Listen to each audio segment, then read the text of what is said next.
आप सभी को मेरी राम राम। आज मैं आपको करवा चौथ की कहानी पूजन विधि के साथ सुना रही हूँ। आप सभी को करवा चौथ की बहुत बहुत शुभकामनाएं। करवा चौथ कार्तिक मास के कृष्ण पक्ष की चतुर्थी को मनाया जाता है।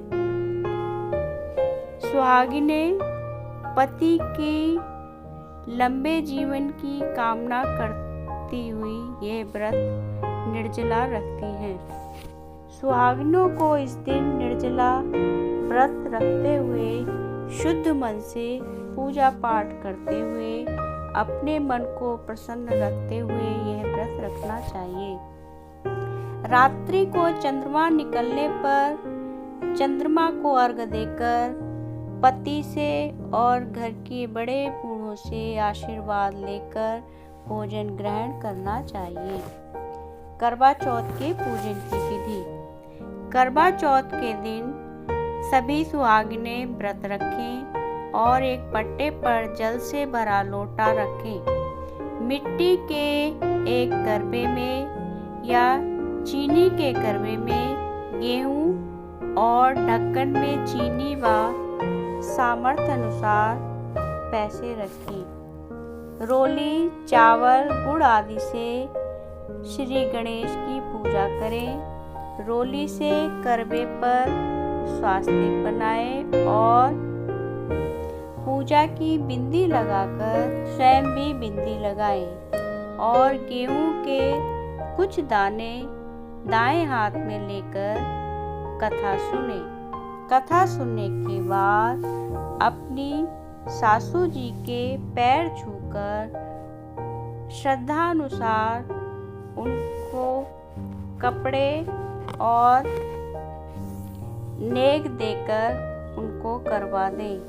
पानी का लोटा और गेहूं के दाने अलग रख लें। रात्रि में चंद्रोदय होने पर पानी में गेहूं के दाने डालकर उससे चंद्रमा को अर्घ्य दें और घर के सभी बड़े बूढ़ों से आशीर्वाद लेकर प्रेम पूर्वक भोजन करें। यदि कहानी घर की कोई बड़ी बुजुर्ग या पंडिताएं सुना रही हो तो गेहूं, चीनी और पैसे उसको भी दें। यदि बहन बेटी हो तो गेहूं, चीनी और श्रद्धा अनुसार उसको दक्षिणा दें। अब मैं करवा चौथ की कहानी सुना रही हूँ। बोलो करवा चौथ माता की जय। एक साहूकार के एक पुत्री और 7 पुत्र थे। करवा चौथ के दिन साहूकार की पत्नी, बेटी और बहुओं ने व्रत रखा। रात्रि को साहूकार के पुत्र भोजन करने लगे तो उन्होंने अपनी बहन से भोजन करने के लिए कहा। बहन बोली, भाई आज तो मेरा करवा चौथ का व्रत है। मैंने अपने पति की दीर्घायु के लिए व्रत रखा है और अभी चंद्रमा भी नहीं निकला है। चंद्रमा के निकलने पर मैं चंद्र को अर्घ्य देकर ही भोजन करूंगी। इस पर उस बहन के 7 भाइयों ने नगर से बाहर जाकर अग्नि जला दी और छल्ली ले जाकर उसमें से प्रकाश दिखाते हुए बहन से कहा, बहन बहन चंद्रमा निकल आया है, अर्घ्य देकर अब हमारे साथ भोजन कर लो।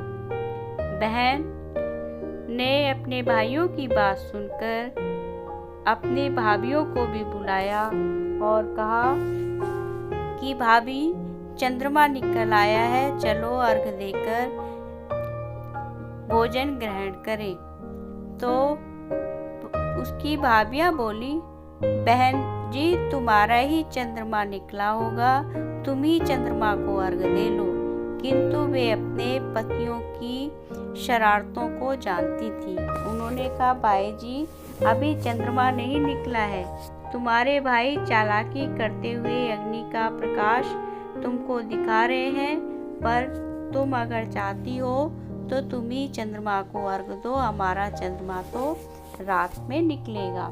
किंतु बहन ने अपने भाइयों की बात को नहीं माना और भाइयों के द्वारा छल से दिखाए गए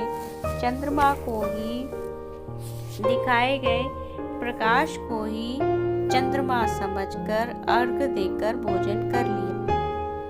इस प्रकार भोजन करने से बीच में ही भोजन कर लेने से छोटी बहन का व्रत भंग हो गया। व्रत भंग हो जाने से करवा चौथ माँ और गणेश जी रुष्ट हो गए। इसके बाद उसका पति अपने घर सख्त बीमार हो गया और उसकी ससुराल में जो कुछ भी घर में था वह सब बीमारी में लग गया। साहूकार की पुत्री को जब अपने दोष का पता लगा तो वह पश्चाताप से भर उठी। वह हर समय गणेश जी की प्रार्थना करके अपनी गलतियों के लिए क्षमा मांगने लगी। उसने पुनः विधि विधान से चतुर्थी का व्रत करना प्रारंभ कर दिया। वर्ष की सभी चौथ का वह श्रद्धापूर्वक व्रत रखती और नियम का पालन करती। श्रद्धानुसार सभी चौथ माता का आदर सत्कार करती। सभी घर के बड़े बुजुर्गों को प्रसन्न रखने की कोशिश करती अपने पति के जल्दी से ठीक हो जाने के लिए और सबके आशीर्वाद को अपने पल्लू में बांध लेती। सबके आशीर्वाद लेने में ही उसने अपना वर्ष भर मन लगा दिया। इस प्रकार उसके श्रद्धा भक्ति सहित कर्म को देख गणेश जी उस पर प्रसन्न हो गए। उन्होंने उसके पति को जीवन दान देकर उसे बीमारी से पूर्णतः मुक्त कर दिया। पति को स्वस्थ करने के पश्चात गणेश जी ने उसको धन संपत्ति से भी युक्त कर दिया। इस प्रकार जो कोई भी शुद्ध मन से अपने घर के बड़े बुजुर्गों का सम्मान करते हुए घर की सुख शांति के लिए श्रद्धा भक्ति पूर्वक चतुर्थी का व्रत करता है वह सभी प्रकार से सुखी होकर कष्ट कंटकों से पूर्णतया मुक्त हो जाता है। बोलो करवा चौथ माता की जय।